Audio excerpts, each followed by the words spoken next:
যখনই স্টেডিয়ামে উপস্থিত দর্শকদের উদ্দেশ্যে হাত দেখান, ঠিক তখনই উন্মাদনা সৃষ্টি হয় গ্যালারিতে থাকা সমর্থকদের মধ্যে। বলতে গেলে অগোছালো বিপিএলেও যেন প্রাণের সঞ্চার করে চলেছেন তিনি। মিষ্টি হাসি এবং অমায়িক আচরণে ইতোমধ্যেই তিনি বাংলাদেশেও পেয়ে গেছেন ব্যাপক জনপ্রিয়তা।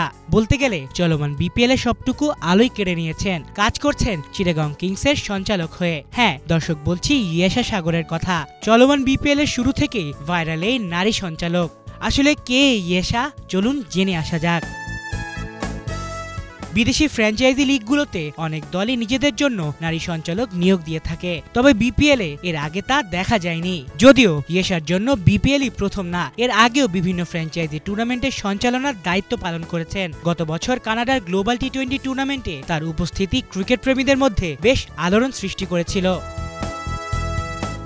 ক্রীড়া উপস্থাপনার পাশাপাশি ইয়াশা ফিটনেস সচেতনতার প্রচারে কাজ করেন এবং সামাজিক মাধ্যমে স্বাস্থ্য সচেতনতা নিয়ে মানুষকে প্রভাবিত করেন, যাকে ইংরেজিতে সোশ্যাল মিডিয়া ইনফ্লুয়েন্সার বলা হয়। তার এই উদ্যোগের ফলে বেশ কিছু খাদ্য ও পুষ্টিজাত ব্র্যান্ডের সঙ্গেও তার চুক্তি রয়েছে।